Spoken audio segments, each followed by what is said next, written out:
أعوذ بالله من الشيطان الرجيم. بسم الله الرحمن الرحيم. وقال الذين لا يرجون لقاءنا لولا أنزل علينا الملائكة أو نرى ربنا لقد استكبروا في أنفسهم وعتوا عتوا كبيرا يوم يرون الملائكة لا بشرى يومئذ للمجرمين ويقولون حجرا محجورا وقدمنا إلى ما عملوا من عمل فجعلناه هباء منثورا أصحاب الجنة يومئذ خير مستقرا وأحسن مقيلا ويوم تشقق السماء بالغمام ونزل الملائكة تنزيلا الملك يومئذ الحق للرحمن وكان يوما على الكافرين عسيرا ويوم يعض الظالم على يديه يقول يا ليتني اتخذت مع الرسول سبيلا يا ويلتى ليتني لم أتخذ فلانا خليلا لقد أضلني عن الذكر بعد إذ جاءني وكان الشيطان للإنسان خذولا وقال الرسول يا رب إن قوم اتخذوا هذا القرآن مهجورا وكذلك جعلنا لكل نبي عدوا من المجرمين وكفى بربك هاديا ونصيرا وقال الذين كفروا لولا نزل عليه القرآن جملة واحدة كذلك لنثبت به فؤادك ورتلناه ترتيلا ولا يأتونك بمثل إلا جئناك بالحق وأحسن تفسيرا الذين يحشرون على وجوههم إلى جهنم أولئك شر مكانا وأضل سبيلا ولقد آتينا موسى الكتاب وجعلنا معه أخاه هارون وزيرا فقلنا اذهبا إلى القوم الذين كذبوا بآياتنا فدمرناهم تدميرا وقوم نوح لما كذبوا الرسل أغرقناهم وجعلناهم للناس آية وأعتدنا للظالمين عذابا أليما وعادا وثمود وأصحاب الرس وقرونا بين ذلك كثيرا وكلا ضربنا له الأمثال وكلا تبرنا تتبيرا ولقد أتوا على القرية التي أمطرت مطر السوء أفلم يكونوا يرونها بل كانوا لا يرجون نشورا وإذا رأوك إن يتخذونك إلا هزوا أهذا الذي بعث الله رسولا إن كاد ليضلنا عن آلهتنا لولا أن صبرنا عليها وسوف يعلمون حين يرون العذاب من أضل سبيلا أرأيت من اتخذ إلهه هواه أفأنت تكون عليه وكيلا أم تحسب أن أكثرهم يسمعون أو يعقلون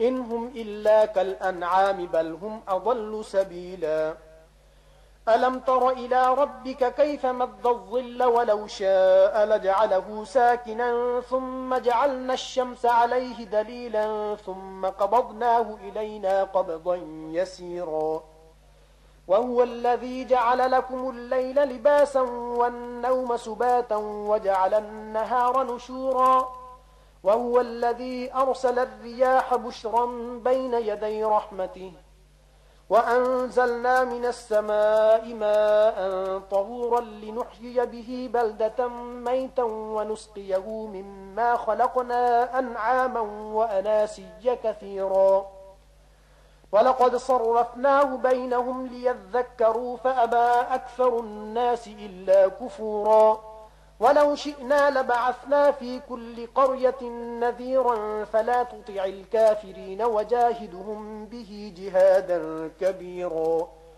وهو الذي مرج البحرين هذا عذب فرات وهذا ملح أجاج وجعل بينهما برزخا وحجرا محجورا وهو الذي خلق من الماء بشرا فجعله نسبا وصهرا وكان ربك قديرا ويعبدون من دون الله ما لا ينفعهم ولا يضرهم وكان الكافر على ربه ظهيرا وما أرسلناك إلا مبشرا ونذيرا قل ما أسألكم عليه من أجر إلا من شاء أن يتخذ إلى ربه سبيلا وتوكل على الحي الذي لا يموت وسبح بحمده وكفى به بذنوب عباده خبيرا الذي خلق السماوات والأرض وما بينهما في 6 أيام ثم استوى على العرش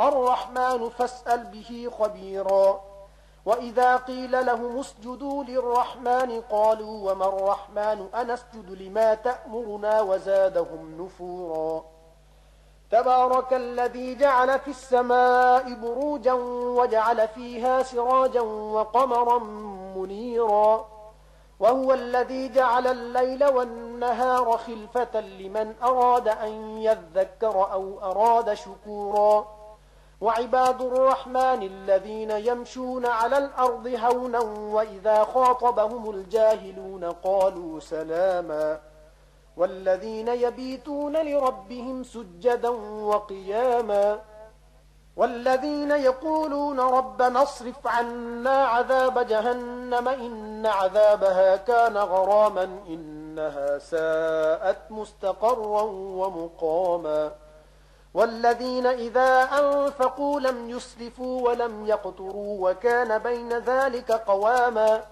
والذين لا يدعون مع الله إلها آخر ولا يقتلون النفس التي حرم الله إلا بالحق ولا يزنون ومن يفعل ذلك يلقى أثاما يضاعف له العذاب يوم القيامة ويخلد فيه مهانا إلا من تاب وآمن وعمل عملا صالحا فأولئك يبدل الله سيئاتهم حسنات وكان الله غفورا رحيما ومن تاب وعمل صالحا فإنه يتوب إلى الله متابا والذين لا يشهدون الزور وإذا مروا باللغو مروا كراما والذين إذا ذكروا بآيات ربهم لم يخروا عليها صما وعميانا والذين يقولون ربنا هب لنا من أزواجنا وذرياتنا قرة أعين واجعلنا للمتقين إماما أولئك يجزون الغرفة بما صبروا ويلقون فيها تحية وسلاما خالدين فيها حسنت مستقرا ومقاما قل ما يعبأ بكم ربي لولا دعاؤكم فقد كذبتم فسوف يكون لزاما بسم الله الرحمن الرحيم طاسيم تلك آيات الكتاب المبين لعلك باخع نفسك ألا يكونوا مؤمنين إن نشأ ننزل عليهم من السماء آية فظلت أعناقهم لها خاضعين وما يأتيهم من ذكر من الرحمن محدث إلا كانوا عنه معرضين فقد كذبوا فسيأتيهم أنباء ما كانوا به يستهزئون أولم يروا إلى الأرض كم أنبتنا فيها من كل زوج كريم إن في ذلك لآية وما كان أكثرهم مؤمنين وإن ربك لهو العزيز الرحيم وإذ نادى ربك موسى أن ائت القوم الظالمين قوم فرعون ألا يتقون قال رب إني أخاف أن يكذبون ويضيق صدري ولا ينطلق لساني فأرسل إلى هارون ولهم علي ذنب فأخاف أن يقتلون قال كلا فاذهبا بآياتنا إنا معكم مستمعون فأتيا فرعون فقولا إنا رسول رب العالمين أن أرسل معنا بني إسرائيل قال ألم نربك فينا وليدا ولبثت فينا من عمرك سنين وفعلت فعلتك التي فعلت وأنت من الكافرين قال فعلتها إذا وأنا من الضالين ففررت منكم لما خفتكم فوهب لي ربي حكما وجعلني من المرسلين وتلك نعمة تمنها علي أن عبدت بني إسرائيل قال فرعون وما رب العالمين قال رب السماوات والأرض وما بينهما إن كنتم موقنين قال لمن حوله ألا تستمعون قال ربكم ورب آبائكم الأولين قال إن رسولكم الذي أرسل إليكم لمجنون قال رب المشرق والمغرب وما بينهما إن كنتم تعقلون قال لئن اتخذت إلها غيري لأجعلنك من المسجونين قال أولو جئتك بشيء مبين قال فأت به إن كنت من الصادقين فألقى عصاه فإذا هي ثعبان مبين ونزع يده فإذا هي بيضاء للناظرين قال للملأ حوله إن هذا لساحر عليم يريد أن يخرجكم من أرضكم بسحره فماذا تأمرون قالوا أرجه وأخاه وابعث في المدائن حاشرين يأتوك بكل سحار عليم فجمع السحرة لميقات يوم معلوم وقيل للناس هل أنتم مجتمعون لعلنا نتبع السحرة إن كانوا هم الغالبين فلما جاء السحرة قالوا لفرعون أئن لنا لأجرا إن كنا نحن الغالبين قال نعم وإنكم إذا لمن المقربين قال لهم موسى ألقوا ما أنتم ملقون فألقوا حبالهم وعصيهم وقالوا بعزة فرعون إنا لنحن الغالبون فألقى موسى عصاه فإذا هي تلقف ما يأفكون فألقي السحرة ساجدين قالوا آمنا برب العالمين رب موسى وهارون قال آمنتم له قبل أن آذن لكم إنه لكبيركم الذي علمكم السحر فلسوف تعلمون لأقطعن أيديكم وأرجلكم من خلاف ولأصلبنكم أجمعين قالوا لا ضير إنا إلى ربنا منقلبون إنا نطمع أن يغفر لنا ربنا خطايانا أن كنا أول المؤمنين وأوحينا إلى موسى أن أسر بعبادي إنكم متبعون فأرسل فرعون في المدائن حاشرين إن هؤلاء لشرذمة قليلون وإنهم لنا لغائظون وإنا لجميع حاذرون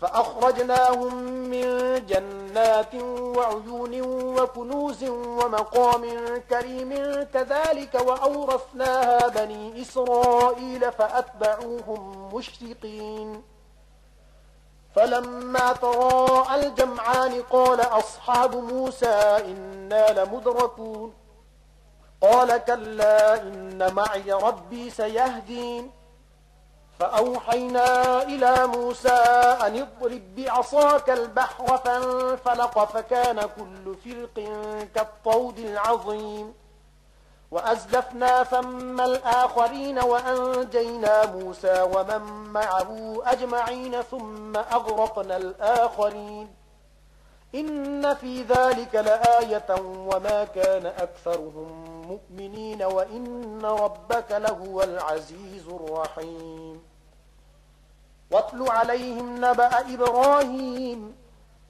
إذ قال لأبيه وقومه ما تعبدون قالوا نعبد أصناما فنظل لها عاكفين قال هل يسمعونكم إذ تدعون أو ينفعونكم أو يضرون قالوا بل وجدنا آباءنا كذلك يفعلون قال أفرأيتم ما كنتم تعبدون أنتم وآباؤكم الأقدمون فإنهم عدو لي إلا رب العالمين الذي خلقني فهو يهديني والذي هو يطعمني ويسقين وإذا مرضت فهو يشفيني والذي يميتني ثم يحييني والذي أطمع أن يغفر لي خطيئتي يوم الدين رب هب لي حكما وألحقني بالصالحين واجعل لي لسان صدق في الآخرين واجعلني من ورثة جنة النعيم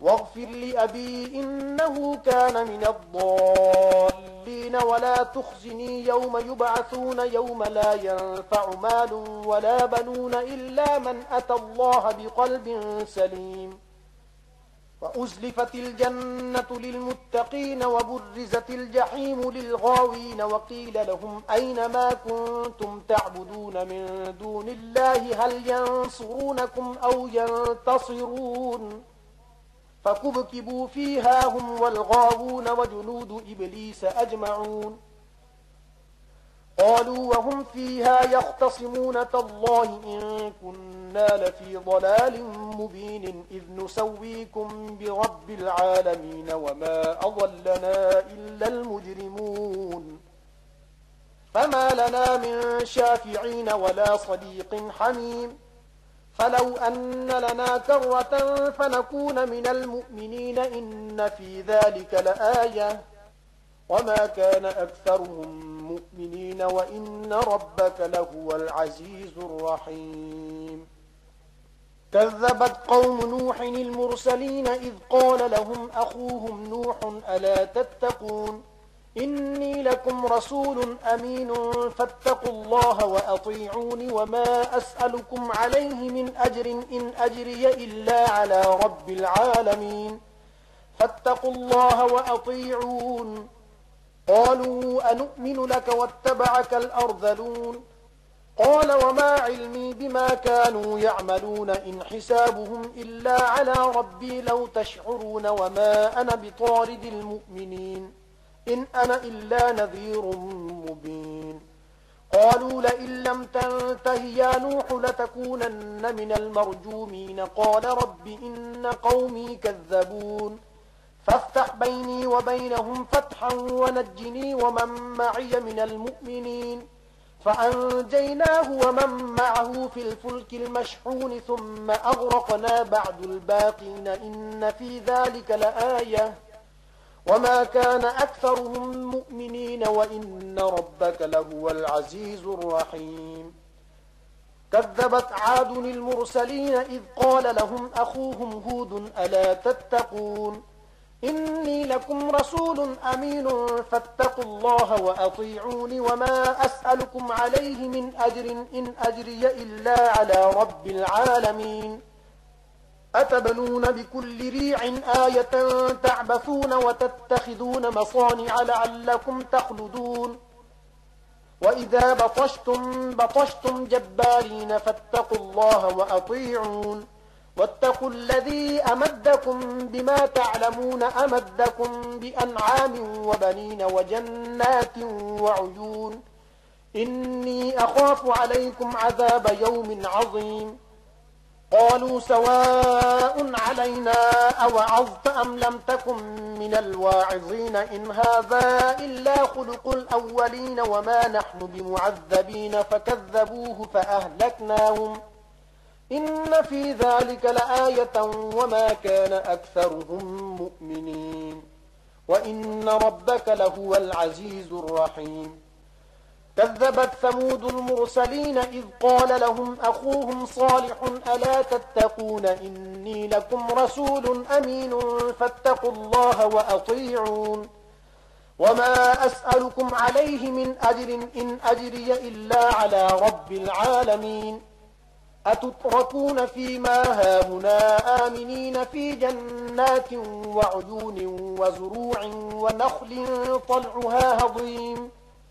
وتنحتون من الجبال بيوتا فارهين فاتقوا الله وأطيعون ولا تطيعوا أمر المسرفين الذين يفسدون في الأرض ولا يصلحون قالوا إنما أنت من المسحرين ما أنت إلا بشر مثلنا فأت بآية إن كنت من الصادقين قال هذه ناقة لها شرب ولكم شرب يوم معلوم ولا تمسوها بسوء فيأخذكم عذاب يوم عظيم.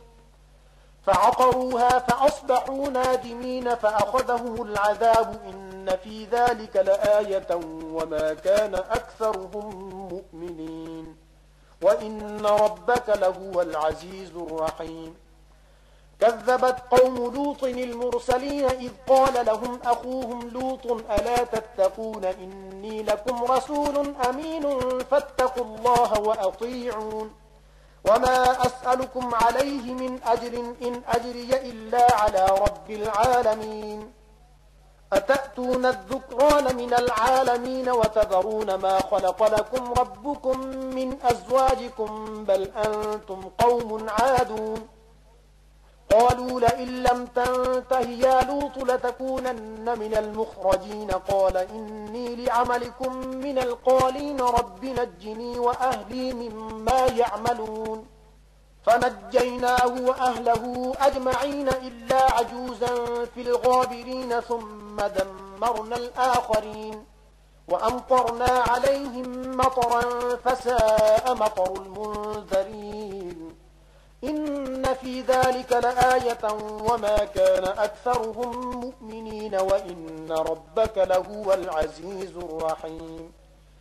كذب أصحاب الأيكة المرسلين إذ قال لهم شعيب ألا تتقون إني لكم رسول أمين فاتقوا الله وأطيعون وما أسألكم عليه من أجر إن أجري إلا على رب العالمين.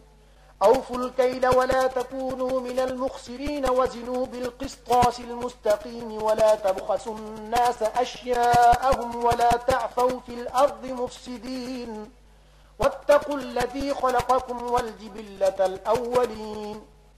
قالوا إنما أنت من المسحرين وما أنت إلا بشر مثلنا وإن ظنك لمن الكاذبين. فأسقط علينا كسفا من السماء إن كنت من الصادقين. قال ربي أعلم بما تعملون فكذبوه فأخذهم عذاب يوم الظلة إنه كان عذاب يوم عظيم. إن في ذلك لآية وما كان أكثرهم مؤمنين وإن ربك لهو العزيز الرحيم. وإنه لتنزيل رب العالمين نزل به الروح الأمين على قلبك لتكون من المنذرين بلسان عربي مبين وإنه لفي زبر الأولين. أولم يكن لهم آية أن يعلمه علماء بني إسرائيل ولو نزلناه على بعض الأعجمين فقرأه عليهم ما كانوا به مؤمنين. كذلك سلكناه في قلوب المجرمين لا يؤمنون به حتى يروا العذاب الأليم فيأتيهم بغتة وهم لا يشعرون فيقولوا هل نحن منظرون أفبعذابنا يستعجلون. أفرأيت إن متعناهم سنين ثم جاءهم ما كانوا يوعدون ما أغنى عنهم ما كانوا يمتعون. وما أهلكنا من قرية إلا لها منذرون ذكرى وما كنا ظالمين.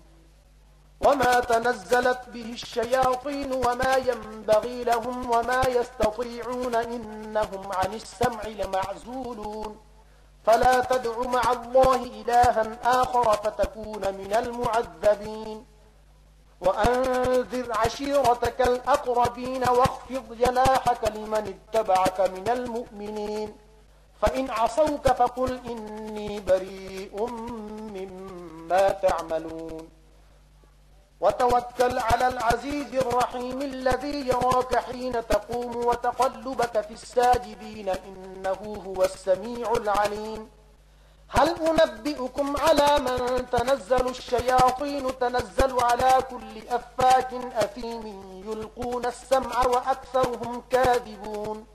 والشعراء يتبعهم الغاوون ألم تر أنهم في كل واد يهيمون وأنهم يقولون ما لا يفعلون إلا الذين آمنوا وعملوا الصالحات وذكروا الله كثيرا وانتصروا من بعد ما ظلموا وسيعلم الذين ظلموا أي منقلب ينقلبون.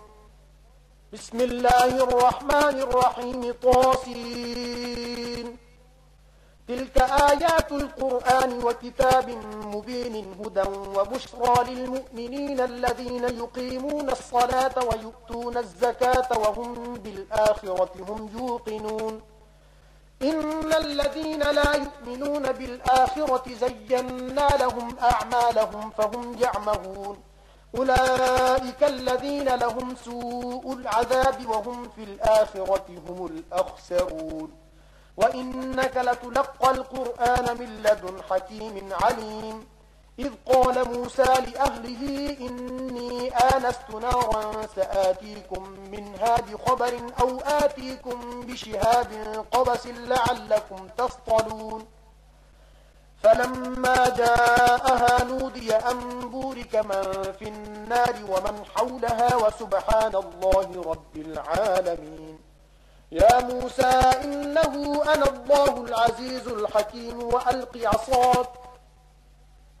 فلما رآها تهتز كأنها جان ولا مدبرا ولم يعقب يا موسى لا تخف إني لا يخاف لدي المرسلون. إلا من ظلم ثم بدل حسنا بعد سوء فإني غفور رحيم. وأدخل يدك في جيبك تخرج بيضاء من غير سوء في 9 آيات إلى فرعون وقومه إنهم كانوا قوما فاسقين. فلما جاءتهم آياتنا مبصرة قالوا هذا سحر مبين. وجحدوا بها واستيقنتها أنفسهم ظلما وعلوا فانظر كيف كان عاقبة المفسدين. ولقد آتينا داود وسليمان علما وقال الحمد لله الذي فضلنا على كثير من عباده المؤمنين. وورث سليمان داود وقال يا أيها الناس علمنا منطق الطير وأوتينا من كل شيء إن هذا لهو الفضل المبين.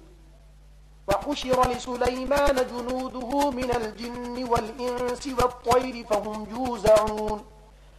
حتى إذا أتوا على واد النمل قالت نملة يا أيها النمل ادخلوا مساكنكم لا يحطمنكم سليمان وجنوده وهم لا يشعرون. فتبسم ضاحكا من قولها وقال رب أوزعني أن أشكر نعمتك التي أنعمت علي وعلى والدي وأن أعمل صالحا ترضاه وأدخلني برحمتك في عبادك الصالحين. وتفقد الطير فقال ما لي لا أرى الهدهد أم كان من الغائبين لأعذبنه عذابا شديدا أو لأذبحنه أو ليأتيني بسلطان مبين. فمكث غير بعيد فقال أحطت بما لم تحط به وجئتك من سبأ بنبأ يقين. إني وجدت امرأة تملكهم وأوتيت من كل شيء ولها عرش عظيم. وجدتها وقومها يسجدون للشمس من دون الله وزين لهم الشيطان أعمالهم فصدهم عن السبيل فهم لا يهتدون. ألا يسجدوا لله الذي يخرج الخبأ في السماوات والأرض ويعلم ما تخفون وما تعلنون. الله لا إله إلا هو رب العرش العظيم. قال سننظر أصدقت أم كنت من الكاذبين اذهب بكتابي هذا فألقه إليهم ثم تول عنهم فانظر ماذا يرجعون. قالت يا أيها الملأ إني ألقي إلي كتاب كريم إنه من سليمان وإنه بسم الله الرحمن الرحيم ألا تعدوا علي وأتوني مسلمين. قالت يا أيها الملأ أفتوني في أمري ما كنت قاطعة أمرا حتى تشهدون. قالوا نحن أولو قوة وأولو بأس شديد والأمر إليك فانظري ماذا تأمرين. قالت إن الملوك إذا دخلوا قرية أفسدوها وجعلوا أعزة أهلها أذلة وكذلك يفعلون. وإني مرسلة إليهم بهدية فناظرة بما يرجع المرسلون. فلما جاء سليمان قال أتمدونني بمال فما آتاني الله خير مما آتاكم بل أنتم بهديتكم تفرحون. ارجع إليهم فلنأتينهم بجنود لا قبل لهم بها ولنخرجنهم منها أذلة وهم صاغرون. قال يا أيها الملأ أيكم يأتيني بعرشها قبل أن يأتوني مسلمين. قال عفريت من الجن أنا آتيك به قبل أن تقوم من مقامك وإني عليه لقوي أمين. قال الذي عنده علم من الكتاب أنا آتيك به قبل أن يرتد إليك طرفك. فلما رآه مستقرا عنده قال هذا من فضل ربي ليبلوني أأشكر أم أكفر. ومن شكر فإنما يشكر لنفسه ومن كفر فإن ربي غني كريم. قال نكروا لها عرشها ننظر أتهتدي أم تكون من الذين لا يهتدون. فلما جاءت قيل أهكذا عرشك قالت كأنه هو وأوتينا العلم من قبلها وكنا مسلمين. وصدها ما كانت تعبد من دون الله إنها كانت من قوم كافرين. قيل لها ادخل الصرح فلما رأته حسبته لجة وكشفت عن ساقيها قال إنه صرح ممرد من قوارير. قالت رب إني ظلمت نفسي وأسلمت مع سليمان لله رب العالمين. ولقد أرسلنا إلى ثمود أخاهم صالحا أن اعبدوا الله فإذا هم فريقان يختصمون. قال يا قوم لم تستعجلون بالسيئة قبل الحسنة لولا تستغفرون الله لعلكم ترحمون. قالوا اطيرنا بك وبمن معك قال طائركم عند الله بل أنتم قوم تفتنون. وكان في المدينة 9 رهط يفسدون في الأرض ولا يصلحون. قالوا تقاسموا بالله لنبيتنه وأهله ثم لنقولن لوليه ما شهدنا مهلك أهله وإنا لصادقون. ومكروا مكرا ومكرنا مكرا وهم لا يشعرون. فانظر كيف كان عاقبة مكرهم أنا دمرناهم وقومهم أجمعين. فتلك بيوتهم خاوية بما ظلموا إن في ذلك لآية لقوم يعلمون. وأنجينا الذين آمنوا وكانوا يتقون. ولوطا إذ قال لقومه أتأتون الفاحشة وأنتم تبصرون أئنكم لتأتون الرجال شهوة من دون النساء بل أنتم قوم تجهلون. فما كان جواب قومه إلا أن قالوا أخرجوا آل لوط من قريتكم إنهم أناس يتطهرون. فأنجيناه وأهله إلا امرأته قدرناها من الغابرين. وأمطرنا عليهم مطرا فساء مطر المنذرين.